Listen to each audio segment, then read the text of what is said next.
Hello, everybody. Welcome to another episode of Let There Be Talk. This is episode number 490, coming to you on August 19th. I'm back in Los Angeles, and I have completed my almost month of residency all over New York City. Feels good to be back, even if it is just for a couple days. I'm off to Texas with Mark Maron this week. Going to be in Dallas, Austin, and Houston. And you can check the website, deandelray.com, for all the information on those gigs. It was an amazing 20-day run out there in New York City, ending in the spectacular weekend of the 50th anniversary celebration of Woodstock. Now, I did not go out to the site of Woodstock, which, looking at it, hindsight now, I should have headed out there. But I came out to New York to do lots of stand-up comedy. And I had planned to do this before I got this herniated disc in my neck. I asked if it was okay to travel. They said it was fine, so I did not pass up on the trip. And now that I'm going to be back in LA for a while, I will figure out how to rehab this and keep marching on and try to get funnier, as I always say. It was an amazing time. I want to thank Marcus Price for letting me sleep on his couch like a hoodlum. He is an amazing friend, and he was a great guest on the Patreon bonus episode a few days ago, number 45, where we talked all about custom vans, that 70s craze when people went nuts by customizing their vans, and Marcus has a van now, so it was a great conversation. If you haven't heard that, pop over to the patreon.com/DeanDelRay and become a supporter of that Patreon page. But like I said, it was amazing to be out on the East Coast for the 50th anniversary of Woodstock. I have always been obsessed with Woodstock. It's the only show besides Zeppelin's last show in 1977 at Dan the Green that I wish I had attended. Those are the only two. If I had a time machine, I always said I would set it straight up for Woodstock. I would get there a few days before it started, and I would figure out how to maybe volunteer to be on the stage hand somehow, and do that whole thing, Forrest Gump style. There I was on stage at Woodstock as Santana blazed into evil ways. You know, I did go to my version of Woodstock, and I'm very happy that I went to it. It was definitely a different thing than Woodstock, but very similar in a way that I'm talking about the US Festival, the second one in '83, in a way that it really cracked open a style of music to the industry, meaning the heavy metal day, where the music industry was like, oh my God, we got to start signing some heavy metal bands. That was kind of how the industry looked at Woodstock, as my great guest today, Mr. Ron Bennington, explains, and he feels that that was the grand kickoff of what we know as full-on concert business. And I definitely agree with him. Ron Bennington is one of the greatest radio on-air personalities, a fantastic friend, and a smoking comic. And this is his second time on, and it was an honor to talk to him again. I could talk to this man for hours. I consider him a great friend, and anytime I can hang out with him, not just the podcast, but just to shoot the shit about life, it's just fantastic time. I love you, Ron, and I cannot thank you enough for being a guest. And I want everybody to check out his show. It's on daily on Sirius XM, channel 103. Ron has got mad music knowledge and comedy knowledge and incredible passion for both, like myself. So when I get together with him, I'm like, this is just great. I want you guys to check out his comedy tour coming up with Bobby Kelly, Jim Florentine, Rich Vos, and himself, called Kreeps With Kids. You can go to kreepswithkids.com, I believe, and that's Kreeps with a K, and look at all the East Coast tour dates. They're doing theaters all over the place. I also got to sit down and talk to Greg Raleigh. I had him on a few months ago with Neil Sean and Dean Castronova, but I finally got to sit down with him for a long conversation for a Let There Be Talk that'll be out next Monday.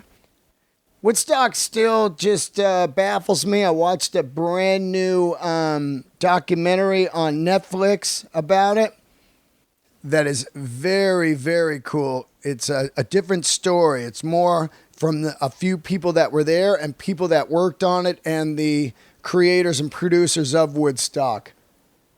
It's a smoke and watch, so sit down and check it out. Even if you're not into any of those bands, which I find it hard to believe, most of those bands became superstars after Woodstock, and we still listen to their music today. If you look at the lineup, people like Santana, Mountain, Grateful Dead, Creedence, Janis, The Who, Sly and the Family Stone, Jefferson Airplane, Joe Cocker, Hendrix, Crosby, Stills, Nash and Young. I still listen to all that right now. And the band, wow. I mean, the people that played this thing and the stories and the what could have went horribly bad, but people picked each other up and supported each other, and they made it through that thing, and they still have stories today. So yeah, try to check out that documentary on Netflix. Also, all weekend I was listening to WXPN. They played the concert in real time. They had I think it's like 36 hours of the whole Woodstock, not just the performances, but the in between, the announcements and everything. It was like you were there. You just threw it on and listened, and I did it all weekend. I would just come and go and turn it on. And the crazy things were in between the performances, they were given the announcements. This guy, Chip Monk, would do announcements all through the intermissions. And they were kind of spooky. As I listened to it, it was kind of like, Jeff Caller, your insulin is on the side of the stage. Peter Max, call your mom. Billy Joe, your friends are leaving, meet them at the car. There is no food at the headquarters. It's just great. I can't even do his voice, but it was really monotonous and just kind of, Billy Monk, your friends are leaving. Meet them at the car. It was just crazy. And I'm sure you can catch some of that maybe on YouTube. Maybe it was on the old Woodstock film. I haven't watched that in like 30 years. Which I should fire it back up. The new documentary, though, it was really eye-opening to see a lot of the stuff that I didn't know, the behind-the-scenes stuff like Wavy Gravy and the Hog Farm being hired as the security. When you hear that, you're like, what? Wavy Gravy? I always looked at him as just, I grew up in the Bay Area. I always looked at him as just some lunatic hippie guy that was like, far out acid. But when you watch this, you're like, wow, Wavy Gravy. What a cool guy. And what he did out there. He set up this full section. Like if you were tripping on the brown acid, they would help you come down. They had these chill out teepees and they had their own stage, which I never even knew. Like off down into the tree area where they were jamming and shit. It was almost like the invention of the side stage.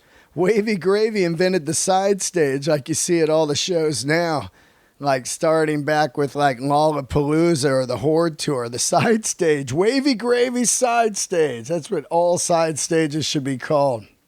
I think the coolest, the hero of Woodstock, I would say, as I watched it, this new documentary, was the owner of the farm, Max Yasgur, who was an older man that didn't understand hippies, and but he didn't knock their ideas and beliefs, and he was like, I don't know what those guys stand for, but okay, let's do this. And somebody noted in my Instagram, well, he got paid $75,000. Hell yeah, he did it. But there was a lot of farms out there that said no, because when you have what he thought was only going to be 50,000 people, that's crazy. 50,000 people marching around your dairy farm. It could be freaks you don't understand doing drugs, and it could be a straight up scene from Manson Family or Chainsaw Massacre. People could, and back then people thought hippies were just psycho crazies because of how they were portrayed a lot in the news, because of their different looks and their anti-establishment, their protest against Vietnam. But he said yes, and there was this beautiful moment where, like the third day or the second day, he asked if he could go on stage and talk. And here was this older man, upstate New York. He's a farmer. I'd call him probably a redneck. That type of person. And he got out there and he gave this beautiful speech, man. So, and he had glasses that looked just like mine. It was crazy. That's how I am. I'm watching the movie, but I'm also looking at the fashion like, man, those glasses are dope. They look just like mine. Check out this guy's look, man. He could have been in Creedence. Anyway, I hope you guys are all great, and I also want to give a shout out, a pour one out for the king himself who passed away.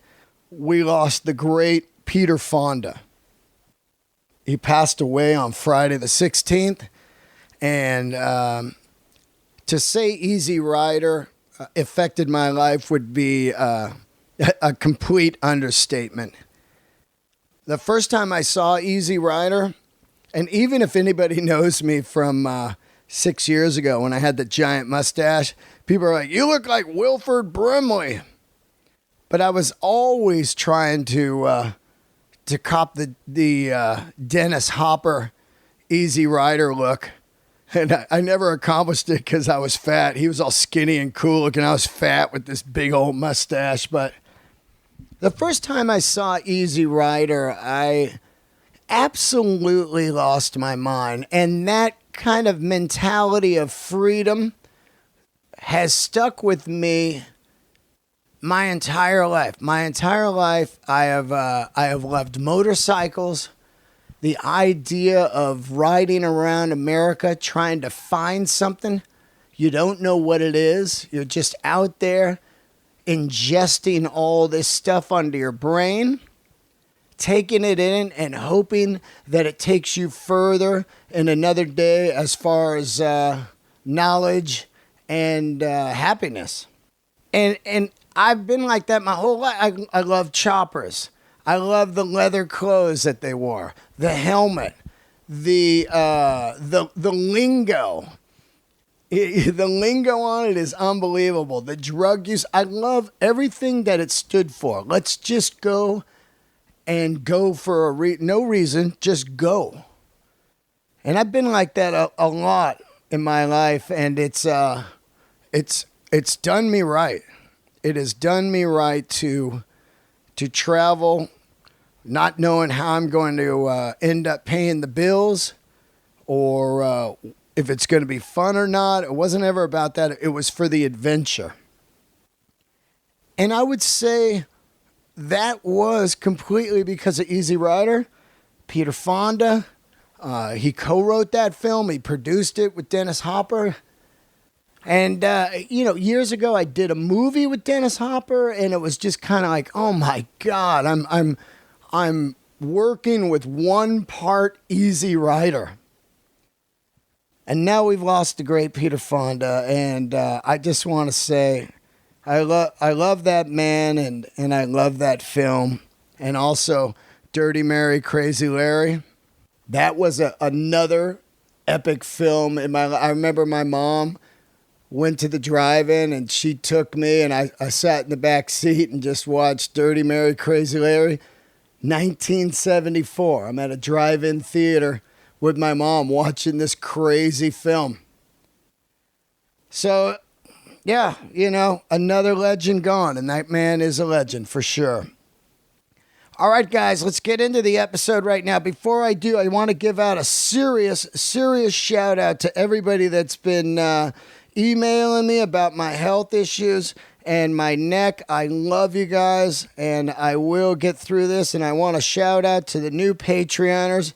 Ben Cozens, thank you so much, Ben. You are an amazing human. John Wiltsky, Kevin Rackman, Bill Kurtner, Kathy Renfro, Dizbill. I don't even know what that name is. D-S-B-I-L-L. Dizbill. Hello, this is Dizbill. Andrew S., Jamie Salvatore, David Pierce, and Luigi Lemonatani. I love you guys. Thank you so much, and I hope you're digging those Patreon episodes. Catch me this weekend in Texas with Mark Maron, Austin, Dallas, Houston. I'm headlining in Cleveland at Hilarity September 20th and 21st. Candles lit, everybody. Here he is, Mr. Ron Bennington. All right, here we are, another episode of Let There Be Talk, coming to you live from the Sirius XM studios of Mr. Ron Bennington, who is my guest today. How are you, buddy? Second time on. I never thought I'd be invited back, so this is exciting. I normally get invited somewhere once. No. Whether it's to someone's home, on their show. I'm a one-time guy, and they go, not again. No way. No way. You're one of, like...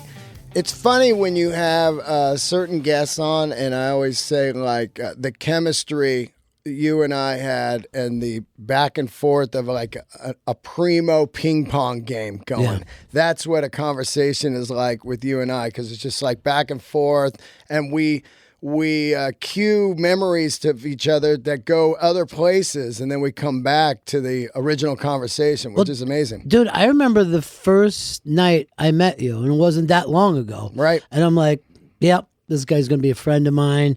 This is a guy that my friends that I grew up with would be friends with him. There's always, no one knows how these things work, but there's certain people that you just feel comfortable with, and you're one of those people. This is why you're a really good host at this too. Well, it's amazing as you go along in life, you realize there's what I call time bandits. The people that are talking to you, and they're like, why am I talking to this guy? We have nothing in common. And then somebody slides into your life, and you're like, oh, I could talk to this guy for months. Yeah. And never stop, and that's how it is with you and I. We see each other, and we just, here we go. We'll just start it. Let's get weird. Let's do this. Yeah, music, comedy, all that. Well, you have a lust for life. I feel the same way. Like, I think the whole reason to be here is to find out whatever this, what the tune is going on at the time. And there's certain people that love art that way. And you love art, you love design, you love all kinds of things. It's stunning to me how many people shut that out of their lives, though. Yeah. It is wild, right? To think about that. Like, as I walk down the street, wherever I'm at, especially in New York or LA, things stop me in my tracks. Like, wow, look at this building. And I'll just sit there for a few minutes taking pictures, looking at it, going, this is insane. Yeah. And other people just I think that if everybody was like you and I, that nothing would get done. Oh, no, you're probably right about that. But I remember walking down, it was about 56th Street, and somebody points this nondescript building. They were like, oh, yeah, Atlantic Records used to own this. And right upstairs is where Ray Charles cut all those. I'm like, why isn't there a plaque? Yeah. You know, it's Ray Charles. This is where it happened. How many people wouldn't want to stop, walk into that room, just see if there's any vibration still going? That happens all over New York. Yeah, absolutely. We forget about it. It's really bizarre. I mean, I think some people really have a passion to expand their mind, not with just drugs, but with knowledge and art and everything. And other people are just kind of locked into like, they get into that thing of, I've got to have a family. I got the family. Now I got to take care of the family. Now I live the last years of my life. I will tell you this. When you have a family, talk to them about this stuff, because that, you know, changes their lives and gets them into it. I love a family that will sit and talk about art or even politics, or just not just sitting around watching TV.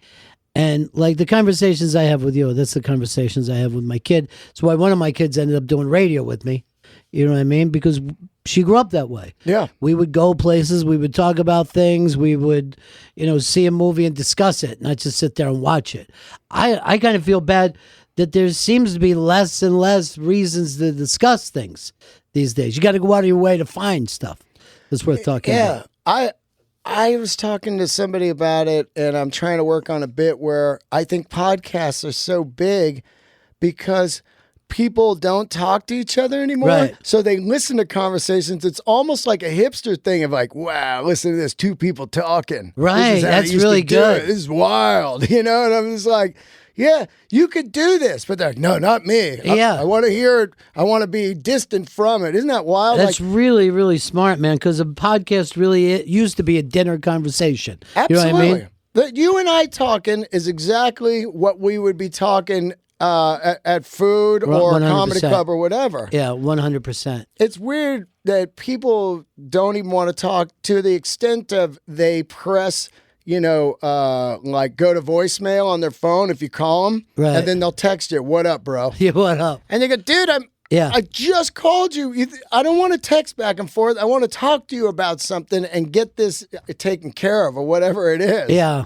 Yeah. Well, do you think people are afraid to be wrong?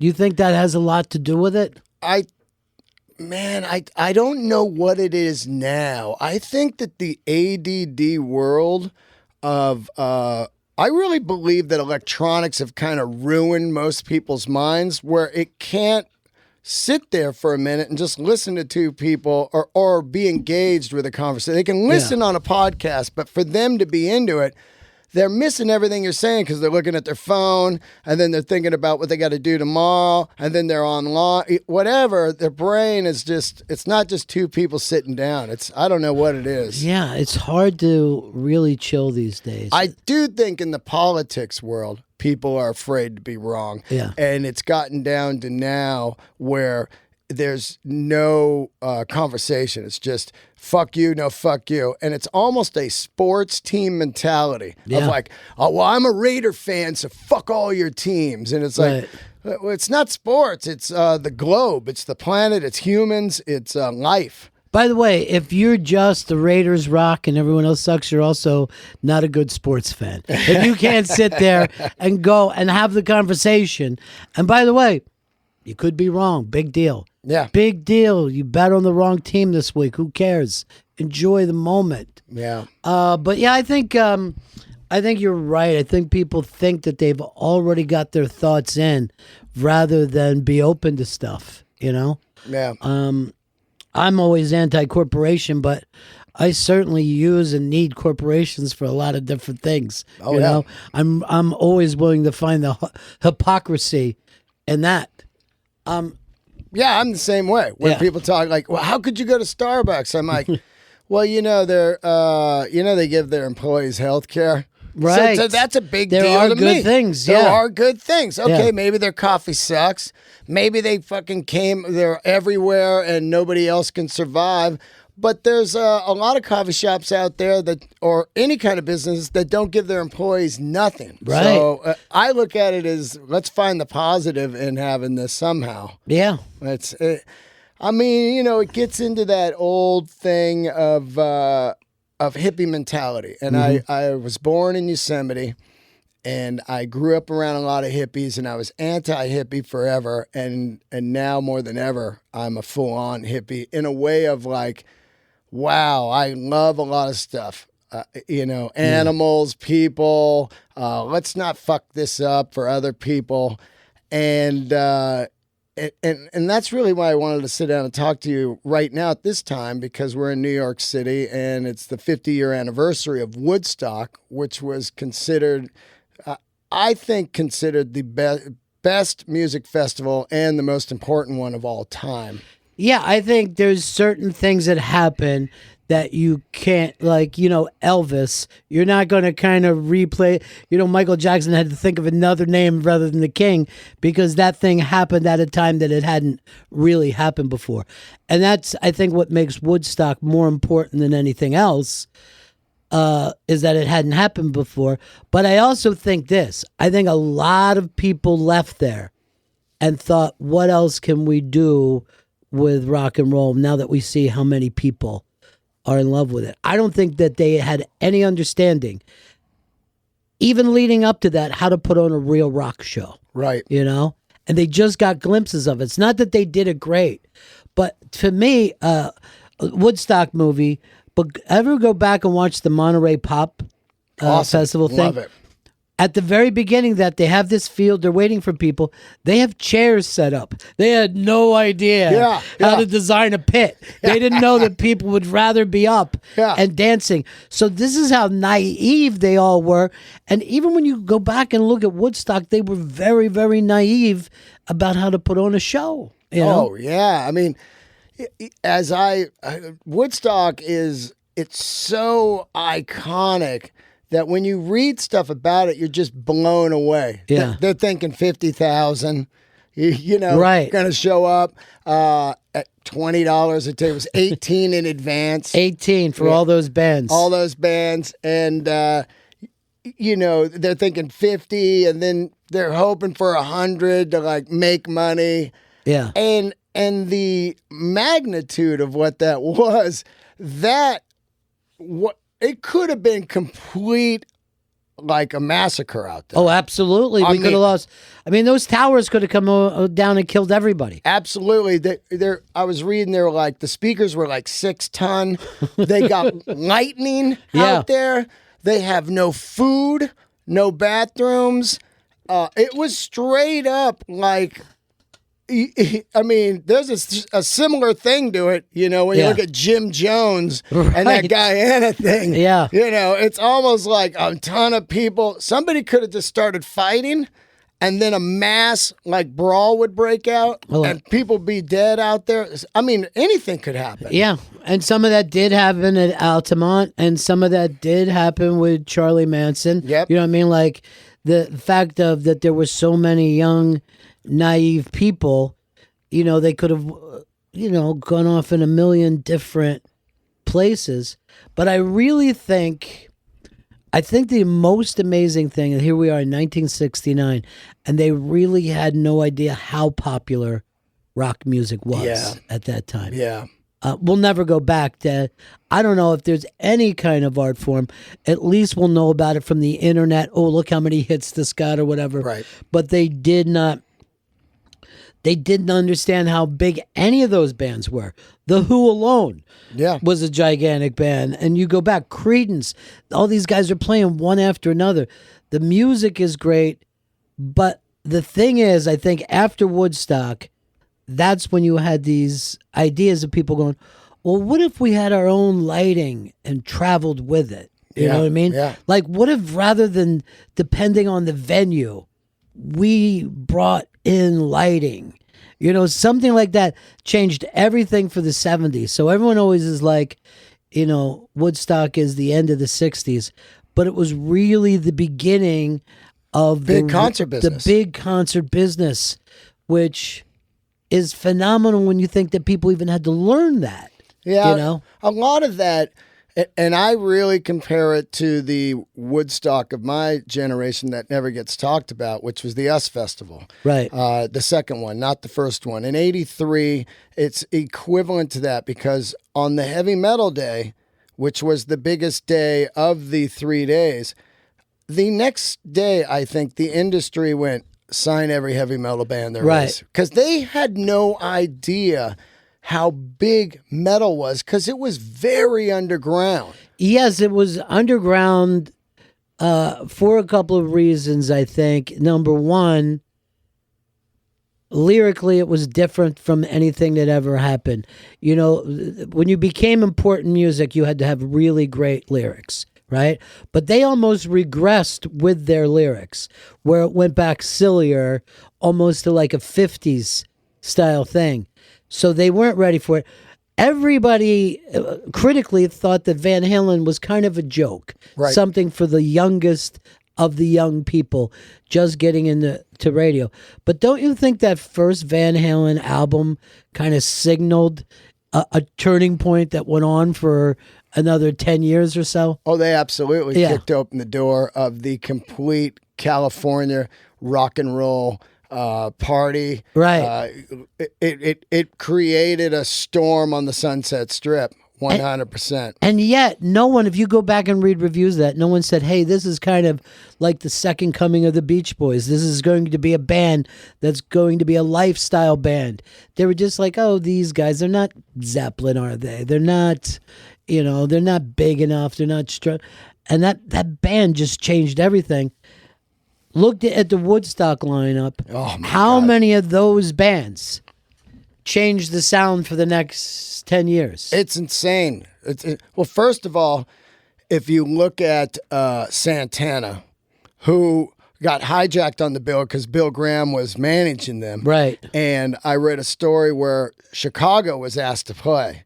And Bill Graham had a contract with Chicago to play some dates. So he moved their dates to the weekend of Woodstock, so they couldn't play Woodstock, and he could get Santana on Wow, the bill. I didn't even, I've never heard that story. That's great. Yeah, That's Bill Graham 100%. Bill Graham, too. 100%. Yeah. That was his team, but no one knew who Santana was. The record was coming out in a couple weeks after Woodstock or whatever, and then they play, and the entire world changes for them. They become Santana, and everybody knows who they are. Then you have like Creedence, where people are just like, wow, what is this? You know, Yeah. they're big, but it's like, there they are playing this, like, are they country music? Are they, what is that? You know? And then you have like Jimi Hendrix, who's a superstar. So you have all these different levels of acts playing, but they're all went on to get huge. Yeah. A lot of them, you know? I always think about the Joe Cocker set, another guy nobody knew anything about. He blew the place away. But what I always think is the person arranging all that music was Leon Russell. Right. And then not only did Cocker become huge, so did they were just looking at as the piano player. Yeah. You know what I mean? And that sound was going along at the same time. And it's really so organic and funky. And, you know, again, is that country? Is it blues? Is it what? Yeah. You know, you didn't Yeah. have to fit into a box back then, I don't think. Not at all. And I think that Lollapalooza really brought that back of Yeah. having all these different types of acts on. And that's why Lollapalooza really flourished, because people were kind of coming out of that era of like, you know, I'm metal. And the other person's Right. like, I only like, you know, alternative music. And then we put it all together with some hip hop, and people are like, hey, we love it. We love it all. Yeah, Which people did, and they Yeah. just wouldn't cop to it. The traveling Lollapalooza thing was Yeah. so fucking important. And I remember when they put Ice-T on the bill, I was like, oh man, I hope this isn't trouble. You know, I hope this, you know, was cool. People were into it 100%. I think Ice Cube did the Yeah, he next did the one I year. went, yeah. And that was, again, who knew that white kids were loving that music and could sing along with it? Yeah. Because everything had been separated so much. When I first started doing radio, we weren't playing any black acts at all, including Jimi Hendrix, which is fucking insane. Is that down in Florida? Yeah, it was down in Florida. Wow. And I think the first black song that they put on when I was there was Cult of Personality. Wow. It was Living Color. Yeah, Living Color. They're like, and I'm like, dudes, I don't know people who would listen to the Allman Brothers and not listen to Sly and the Family Stone. Yeah. You're being fucking ridiculous. And they're like, no, people were very, and it certainly wasn't the people. So who was it? Yeah. And what was their goals of separating this music? The weird thing when you look back at the 1960s radio, it was really all over the place. And it was rock radio that started to divide them, right? Because rock radio was just playing rock. So the rock fans went there. So now a lot of CHR, you just had, okay, kids, white moms, and black people. So suddenly that started to change that sound. So weirdly, I think it was the rock music genre that started to separate people. And specifically, I think FM radio, because as we were talking earlier on your show about Once Upon a Time in Hollywood, it's an AM station that streams throughout the whole movie, and it's all over the board. Yeah. And that's how AM was. You know, when you look back at all that stuff, they would play like Sly, then they'd play the Beatles, and then they would play some crazy pop song that was hit big. You know, a like country song. Yeah. I mean, it would all happen out there. And some of that pop music was so weird. And then they would follow it with Zeppelin. And it wasn't until like a couple years later when people went, hey, there's money in Zeppelin. There's money in the Grateful Dead. There's money in the Allman Brothers. And they kind of separated off. That meant that the people that were running AM radio went, well, I guess rock is lost to us. We'll focus on this other stuff. And what they didn't realize, man, they were really dividing it by color and class more than they probably even had attended to, you know? I was just talking about, I do a Patreon show on Patreon, and I pick topics and do it solo once a week. And I was sitting in a restaurant or something, and an Allman Brothers song came on that I hadn't heard. It was from their last record that they did in 2002. And I was like, God, this song's great. I Shazammed it. I know all Allman Brothers. What is this? And then I looked, I was like, God, this is killer. And then I sat and thought about how much I missed the Allman Brothers. Yeah. I was like, that's really the first band to me that is gone right now. They've got the kids out playing, but the actual band is gone. There's no, because Dickie's not playing. So there's not even I was the third guy in the Allman Brothers, and here it is, we're out. So they're gone. And a guy hit me, and he said the biggest thing about the Allman Brothers that was amazing was they had multicultural band. Yes. And they were coming out of the South, which was so insane. They would play bars, and they had a multicolored, culture band. It's like, that is like crazy, for people to think. Dwayne Allman didn't give a fuck. Not at and all. There's some people that say I don't give a fuck, but Dwayne definitely did not. And here's the other weird thing about the Allman Brothers.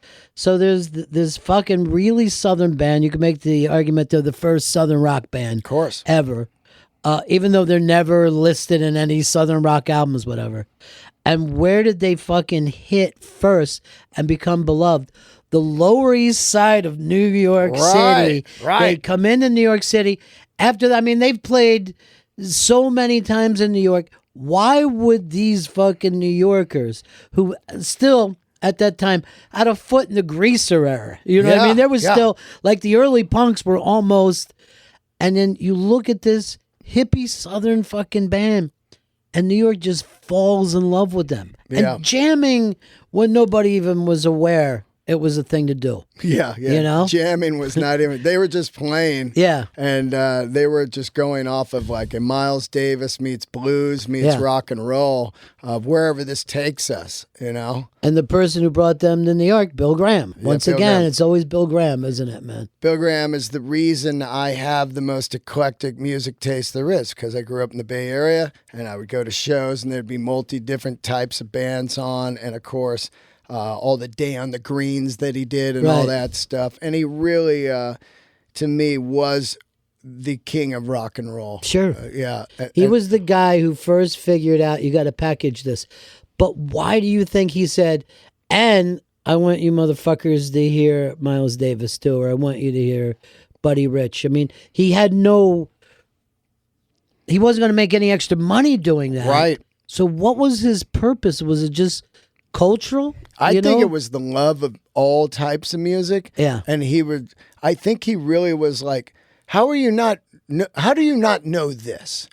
And so he was like a teacher, I think, of all types of great music. It's pretty bizarre to think about, but that's what those Fillmore Bills were. They were just a lesson in incredible music. Right. You don't look at the bill and go like, okay, well, it was like Zeppelin and Miles Davis and blah blah blah blah blah. You know, it's like Zeppelin, Miles Davis, Cheech and Chong. You're like, wow, that is cool. It was all good stuff. Yeah. It's pretty wild. And there he was at Woodstock helping out Lang and those guys. Yeah. And who didn't know what they were doing. Didn't know what they Still were doing. don't know. 50 years later, don't know how to put on a fucking show. Just failed on their 50 year. Here's a thing as I was reading about the Allman Brothers. They, he wanted to move that 50-year anniversary of Woodstock out to where this the biggest show in the world was ever done at the time. Watkins Glen. Yeah, with Allman Brothers, Grateful Dead, and the band. Yeah. I never knew about that. Not only, that was the biggest rock show of all time, but a friend of ours just passed away a couple years ago, Barry Crimmins. Oh, yeah. Great. The guy who started the whole Boston comedy scene. He was, in a lot of ways, the Bill Graham of Boston comedy. He's like, here's how we do it. You don't fucking steal, blah, blah, blah. There are so many repercussions of him that a lot of cats that came up in Boston don't know that he's the reason why guys older than them. And it's why we still have great guys like Bill Burr coming out of there. I mean, long after he did that. So he's a kid. He's in Watkins Glen at this show. He's doing acid. It's storming. And he gets hit by lightning while he's tripping. He does? He gets hit by lightning. What? Barry Crimmins? Barry Crimmins. Oh, I never even heard this story. Yeah, is that the fucking greatest? Wow, and he lived. Yeah. Believe me, they are trying, of course, to make the movie of his life because his life was so interesting.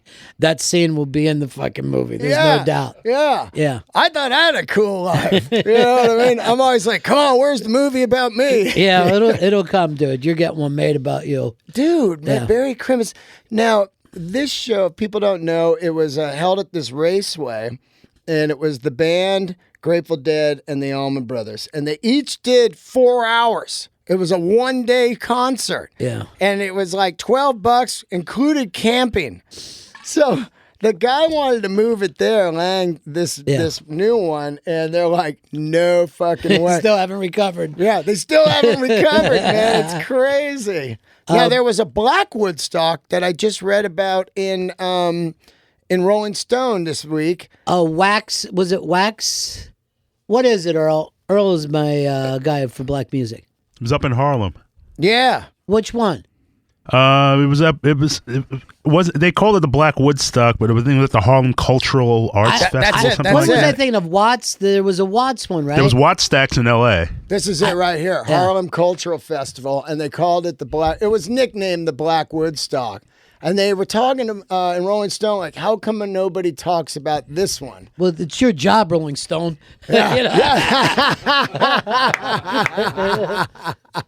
Let's see, Sly, B.B. King. Yeah. Mom's Mabley is in that. Gladys Knight and the Pips, Stevie Wonder. Yep. I'd never heard of this. Yeah, 1969. Before. Isn't that wild? There's a good story on it. I'll send it over to you. Now, how old are you? I'm 60. 60. Did you have a chance to go to Woodstock? Did you know about it? No, I would have been 10 when it happened, and 10. I didn't start going to rock shows until I was 13 years old. Right. The first people that I saw was first show I went to, big show, was Peter Frampton, Edgar Winter, and JoJo Gunn. Oh, yeah. And like Frampton. that just set off. All right, I'm gonna just keep going to shows forever. You know, I talk to a lot of people, and I always say I pretty much saw every band there is, except for, I'm 53, so I didn't see Zeppelin, Skinner, and I didn't see Hendrix, of course, because but I didn't see Zeppelin and Skinner. Those are the two that I didn't get to see. That I'm 1 year, 1 year out. Right. Here's the weird thing. If you look at a band like The Doors, right? Yeah. They never really did what we would consider a rock tour. in their lives. Right. You know, they would play a weekend here, a couple dates there, and come back. They had no concept yet of how to put together a rock tour. Right. You know? Right. You're right. It's funny. Even when I was reading about Bowie after he passed, he wouldn't tour because he didn't like airplanes. Right. So he'd only go where he could be in a bus for a little bit of time, and then he'd get out of there, you know. But a lot of people just did that. Yeah, weekends and everything. And I think it was like bands finally figured out, like, hey, let's just go get the money all over the place. Right. Like Kiss, you know. Exactly. And I believe it was Woodstock that set that off, that they went, there's a huge market out there. These people are willing to come in. What if we bought our own equipment, went there, and set it up? Could you imagine, like, before that, if you were the Doors, you went out, hey, let's see what your sound system's like. Well, what is your lighting? Yeah. You know what I mean? Because, again, it was Bill Graham that set up, like, the first light shows, but you were going to get the same light show probably as everybody else. Yeah. You know? Absolutely. Yeah. You're the headliner and it's nothing special except for your hit song. Yeah. That was it. Well, we got 2 hits, you got 1, so we're headlining. Right. Fucking Wild. I think that I often say if there's a time machine, I would go back. I get to do one thing, and I always say I would go to Woodstock. Yeah. You know what? I'm wondering if people today could even handle a Woodstock, or they would all go, this sucks and we're leaving. We're uncomfortable. Well, they would say there's no phone signal out here. I'm leaving. That's what they would say. There's no signal. I'm out. I think a big reason why Woodstock worked is a lot of those kids had grown up, you know, in the late 50s and early 60s and had gone camping. I think if you've never been camping, you would have died at Woodstock. Yeah. They were willing to go, yeah, we get wet, and yeah, it's cold at night when you're sleeping, and yeah, you're not going to eat it when you want to, but isn't this still cool? I don't know if anyone could pull that off now. When I'm young, like I was at the US Festival on mushrooms, Right. you know, and someone stole my shirt and I got like a, 3rd degree sunburn. I had blisters and everything. It was just to me like Vietnam. You just wrote it out. You're like, I don't care. Yeah. The Clash is on in 2 hours. And they're like, that sunburn looks pretty bad. You're like, just more beer.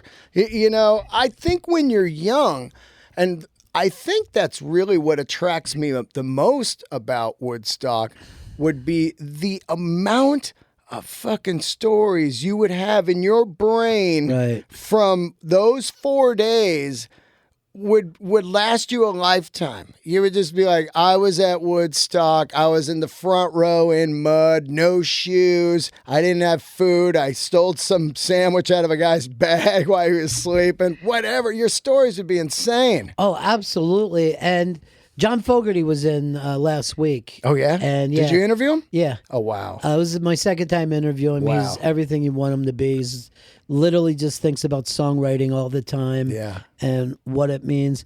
And he told me, he goes, if all the people who told me that they were at Woodstock, it would have 10 taken million. It would have just been gigantic. So people have this thing. It is a cultural event that if you just said you went there, it changes the way people look at you. Can you imagine how few things will be? Because I attended it, that made me special. Not that I was on, you know? Yeah. And you like, I remember when Lewis Black told me that he was there for Martin Luther King's I Had a Dream speech, right? Whoa. I'm like, that fucking changes everything, Holy dude. shit. Let me hear what went down. But at the time, it was just a speech that you went to see. It wasn't, I was here for this history-making event. I think that's the way people went to Woodstock. First of all, a lot of them went there without tickets. Oh, yeah. Just thinking, hey, dude. I'm getting in. Yeah. Let's head up. Not knowing that everybody would want to do it. I met a guy 2 weeks ago. I was doing comedy. This is my favorite thing about doing comedy. You just travel around to places. Yeah, I've been all over the States many times playing music, and then here I am in Mystic, Connecticut. Never been there. I'm like, wow, this is crazy. Went into a record store there, Mystic Disc, I believe. Guy's got a picture of Woodstock up there, and I'm like, Crosby, Stills, Nash and Young. I go, that's badass. He goes, yeah, I was there. And I'm like, oh, one of these guys. Yeah. You know? And then to the right, there's a photo of him and his buddies in the front, like third row. And I'm like, oh, immediately he was like, I was like, hey, man, you were at Woodstock? And he's like, yeah, it was cool, man. He had a Grateful Dead license plate, you know, it said the Dead and stuff. That's and great. I was like, this guy was there. And there he is, still up, you know, upstate New York or in Connecticut. But it is, to me, a real badge of honor. Right. Because I think what it tells me about you is, one, that you went out and just, I'm going for it, you know, in life. And two, maybe you had some good music taste, you know. Right. Now, I interviewed Baron Woolman, who was one of the, he was the first photographer for Rolling Stone. And he's one of the greatest photographers in rock and roll photography. And he's still alive, and he's a friend of mine. He went and shot this, and he took the famous photo of Bill Graham behind the Leslie playing cowbell during Santana. Yeah. And then they switched. He gave Bill the camera, and there's a picture of him playing cowbell, and you could see behind Woodstock, Santana playing. Wow. And he told me an interesting story. He goes, man, these dumb hippies, they didn't know how to read a map. You read about all this traffic. He goes, 2 streets over, I had a map. There was no one on it. He said, and I swear, he said this on the podcast. He goes, I just drove right up in like 15 minutes after I got off the highway. And I was like, there's no one here. This is going to suck. He didn't see that mess, right? So then he walked on the stage and he went, holy shit. He said he lost his mind because he took a side route. And then he said he had a little hotel that was on that side road. Hilarious, man. All from having a map back then, you know, and like, you know, imagine back then you didn't have like GPS and stuff. You just followed people. Yeah, most of those people were kids that were driving, you know, college age at the most. So they had probably never planned a trip in their lives. Yeah. Wow, that's a great story. How about the fact that the first day was so acoustic? You got 500,000 people. Yeah. And they're like not set up for some of these big bands. It's funny, I'm looking at the bill and I thought to myself, I was looking yesterday and I go, oh, I probably would have skipped day one. Yeah. Because look at day one. I'll tell you, day one's hilarious. I'll read you the lineup here. I was like, yeah, I probably would have skipped that and then got there and been all fucked, you know, because I wouldn't have been able to get in. Right. But let's see day one here. I saw it. We all know Richie Havens was the first person. Richie Havens went on first because that band Sweetwater was late because of traffic. Yeah. I hate when that happens to me as a comedian. Like I'm on time and you know and responsible, and I show up and I'm just going over notes. They go, "Can you go on now? Such and such is late." I go, "No, I fucking." I showed up on time, man. Fucking. It happens all the time, too. So you had Richie Havens, then Sweetwater, Bert Sommer, Tim Hardin, Ravi Shankar, which, by the way, Ravi Shankar made $4,500. He made more than most people that day, which is crazy. And then Arlo Guthrie and then Joan Baez headline. So day one, I would have skipped. It's so weird that they didn't open with like a Sly and the Family Stone or something. You know what I mean? Yeah, kick it off. Let's go. Yeah. Let's fucking do this. Yeah, it's all sleeper out there on a Friday, you know? And Richie, I don't think he ever had a big album or anything. He always toured. Always people, all because of this one performance, because he was like kind of the most Woodstocky of everybody. And I don't know, did you ever hear that Albert Brooks thing about opening for Richie Havens? It's one of the funniest fucking stand-up bits you've ever heard. Yeah, it's about being a stand-up. And he's backstage and he just hears, Richie. Yeah. You know, the whole fact that no one is there to see the stand-up. It just gets funnier and funnier and funnier. But I really feel like his whole run was from that. Yeah. Now, when did Melanie play? Because she definitely was like an acoustic person. I'll tell you right now. Let's see. Melanie.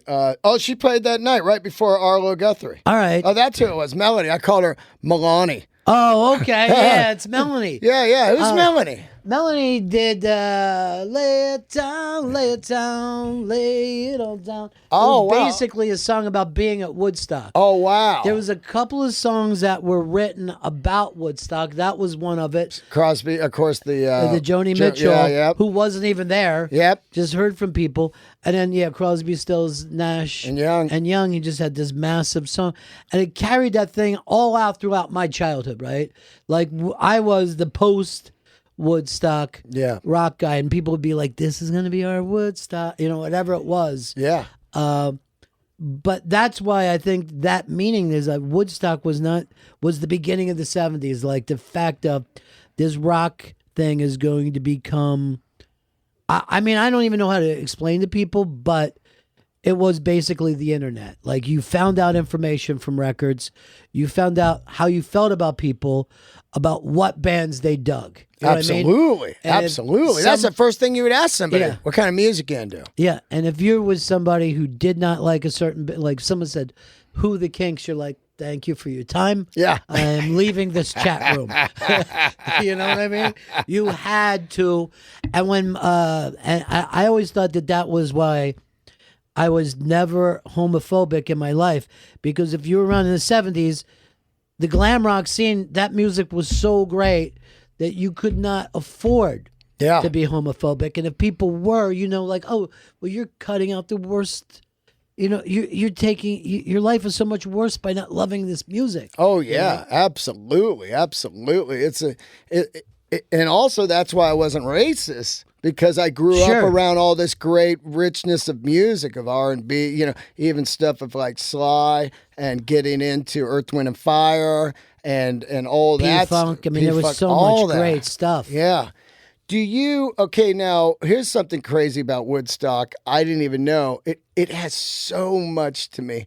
But Martin Scorsese edited the film. Right. Which I never knew this. A young Scorsese. I think he was also shooting up there a little bit too. Oh. And that set up, and I think Scorsese is the guy who turned around and made the best rock film with The Last Waltz. Oh, yeah. And I think it's because he looked at the mess of all the shit that he had to edit, and he and Robbie Robertson were able to figure out, before we shoot, what do we need? Who's got the lead on this song? Who's doing that? But the band is one of those bands. They played Woodstock and no one seems to remember it. That's really wild to me, because I love the band a big time, and I couldn't even them and Grateful Dead, because Grateful Dead they wanted to be cut out because they said they had a shit set, so they said cut us out of the movie. Fogerty said they stood on stage at one point for an hour and didn't play. I mean, he might be blowing it out of proportion. No, but and Fogerty's very angry to this day, as I read, because nobody would sign on to do the festival. And so Creedence was the first band to sign on. And once they did, every band said, well, Creedence is doing it? Yeah. Oh, yeah, we'll do it. And they were the anchor for the festival. And then they get this shit time slot. Right. So they're like, this is bullshit. And the sound was all feeding back, and they're getting shocked from the mics. Yeah. Oh, yeah. Zzz, Which is the worst feeling That's in the world. The worst feeling, man. Nobody does. You got a guitar in your hand, and you walk up to sing, and bam, a bolt of lightning hits your mouth. It just sucks. And it doesn't stop there. Like, you can still feel it. 5 minutes, you just feel shitty. And you're paranoid. Yeah. You don't want to go near the mic again. Right. You're like, is it, did you switch the ground or what? Yeah, Creedence, Fogerty told me he wanted to come out of that being the biggest band in the world. He thought, we're going to go up there and kill it. They put him on like 3 o'clock in the morning, whatever, and it was shitty. But I never thought of him as being that competitive. Yeah. You know what I mean? Like, he, to me, is like in a world of his own, I mean, a rock band that is probably more known for their singles than any rock band in history. Totally. Most people who don't even know they like Creedence can probably sing 15, 16 songs by him. Oh, they're one of those bands that has no piss tracks, meaning there's no track to go take a piss. You're just like, oh, I'll take a piss when they come on with such and such. Nope. You're just there like, oh, here comes he, and he wrote that Stop the Rain. About Woodstock, which I never knew either. I didn't know that until you said it this moment. It's crazy. So, everyone sees it as this cultural moment, and I'm sure that it was. I'm sure that it led to a lot of things, but also I think it led to a lot of commercial things, a lot, to be quite frank, more professionalism in the rock business. Yeah. I think things got real practical and professional after that, because you could say there never should be a fucking time when the sound is wrong for Creedence. Yeah. That's a sin. You know what I mean? We need professionals in here to Absolutely. fix this. You're so right. If you look at the film, of course, we know that Hendrix played, it was so behind time because of the lightning and thunder. Yeah. He doesn't play till Monday morning at 8 a.m. or whatever. And there's only 30,000 people left out of the 400,000. Some people say 600,000. But can you imagine you're the guy that left and didn't stay for Hendrix? Because that is the iconic Hendrix performance. Right. It really is. That changes even the way people look at the national anthem. It's any guitar player after that had to compete with that for the rest of their lives. And people left because, well, they hadn't eaten. They were done. They were wet. Yep. They were cold. This is done, because they were not prepared for any of this shit. It's so hilarious to think, here's your biggest act. And Hendrix like, I want to go on last. And made the most. Yeah. Yeah. I'm the biggest fucking act in the world. I'm going on last. And he would have been so much better opening Saturday night. Oh, yeah. I wonder, I've never really seen any stuff of what Hendrix talked, but I wonder when he walked out and there was only 30,000, if he was like, fuck. He would have had to been, right? I know, He'd right? have been like, what the fuck? Yeah. Come all the way up here? It's daytime? Yeah. It's daytime. They got all these great outfits and everything. It's so funny that, like, he doesn't even bring it up. Like, it doesn't even say, like, what the fuck? You know what I mean? I know on the recording. Instead, he's just going for it. And you just see him playing in front of wet sleeping bags and trash. And trash. Shit. Yeah. Oh, that's wild. As you watch the film, what's your favorite on it? Or as we know, all the performances now. Well, I there's something about the Cocker performance that just kills me. The way they open up that song sounds like that whole era to me. It just breaks my heart. It's so beautiful. And you have a guy who, by any grading system that we have, you would call a bad singer. Yeah. And he grabs that fucking audience in some place in their soul, and everybody gets it at the same time. I could get teared up just thinking about that moment. You know that as a performer, that sometimes something just happens, and to me that makes the whole thing. But also Sly and the Family Stone, I Want to Take You Higher. Oh. Again, we still have so many race problems, and here's 500,000 fucking hippies doing the call and response thing, which is really old black way of being, but he's got it electrified, and it's also incredibly, incredibly moving to me. Yeah. What about for you? It's definitely Santana. Yeah. Because I love the thought of a performer coming somewhere that nobody knows. Yes. And walking off stage and change their career. And tripping balls while they do it. Yeah, because he didn't know he was on in an hour, so he takes the mescaline or whatever, and then says that his guitar looks like a snake coming at him. Like, oh, fuck. Yeah.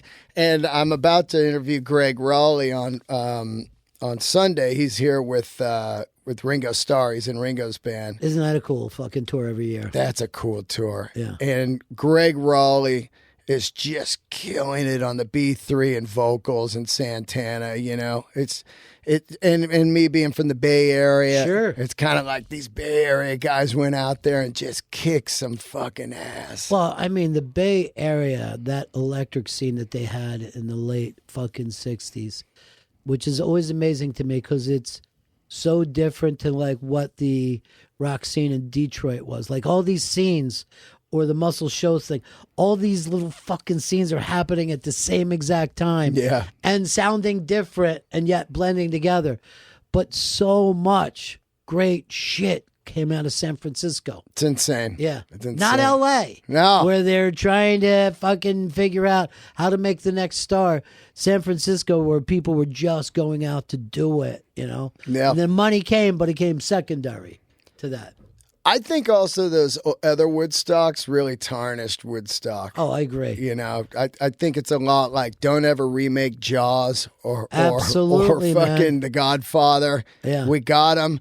But when they did those other ones, it was just, and I'm glad this one kind of yeah, me too. didn't happen. And I also think that it was a reflection of the times where, like, in the late 90s, it was a little uglier, you know, that it got angry again. yeah, it got angry and shittier bands took over the sound of the bands that were great in the 90s.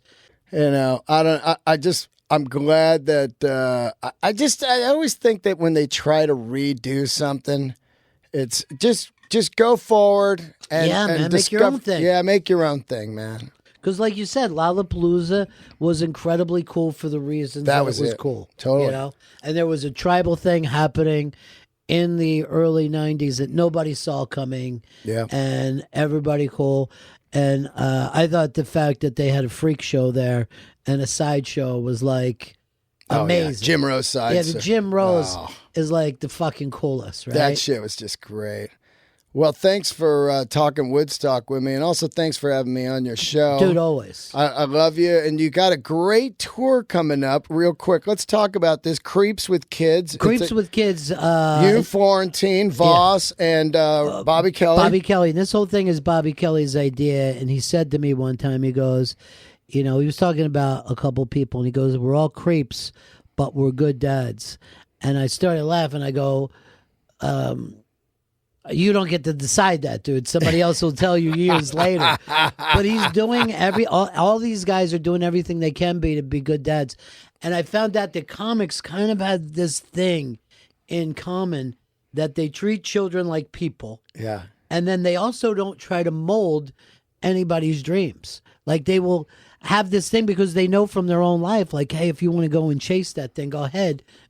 Because you know it doesn't just lead to one place. Yeah. You know, it could lead to a million different places, just like your life has. So I thought those two things were like really cool.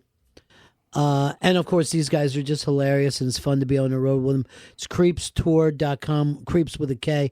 I think it's going to be one of the best tours. Ricky Gervais was just bore-assing online to bring it to Twitter. And I'm like, well, we haven't even brought it to Reading, Pennsylvania yet. I don't know whether we're going to go to England, you know, to do this. But he's like, when are you guys going to bring this to London? That's just crazy to me. That's awesome. Yeah. And so how many cities? It starts in October. Yeah, I think we're going to start it with 16 cities. There's already other people. 16? Yeah, That's to 16 awesome. theaters. It came... You know, Bobby has a lot of great connections with people. Voss really needed this to happen. Oh. The thing is, how long are he and Kelly going to be together before they stab each other? Yeah. I said, this is going to end. You. Yeah, it's going to end with a Dateline with me going, that's the night. Yeah. I knew something bad was going to happen. This is a great tour. Yeah. Look at this, man. We're going to we did it in Montreal, and we go out and do stand-up, and then we end up with a panel and maybe taking questions from the audience and just doing it a little different. But it's a great, great tour. And like I said, all these people are funny as hell in their own ways. I mean, Florentine is a crazy dad. He takes his kid to Concerts. just concerts and metal Meets shows. all the rockers and stuff. He gets to meet everybody, and this kid is having a blast with him. He really is. Now, how's it working? Are you guys each doing 20 minutes, or what's going on? Yeah, with this? we're still putting it together, but the idea would be to do 20 minutes and then all come out together, do a panel for about another 20 or 30 and see what happens. Maybe some audience stuff. But the great thing about it is, and you know this, that when you're out touring with your friends, it's just also creates fun. something, You know what I mean? Yeah. Suddenly breakfast becomes fun and all the ball busting that takes place. And, you know, the whole point is to try to get out and meet the audience after. And most of the audience is you know, kid-bearing age. So that's kind of cool. But also we end up talking about what it was like to be a kid. Oh, yeah. And, you know, your childhood stories amaze me. You've had this crazy childhood. But it's not an easy thing to be a parent, and it's not an easy thing to be a child with parents, man. No, man. You know? I got a tour coming right after yours. It's Creeps Who Hate Kids. And it's me. It's just me. By the way, I can't think of anything more honorable when a person goes, I don't want to have kids. Yeah, I'm yeah. like, what a responsible, great thing to do.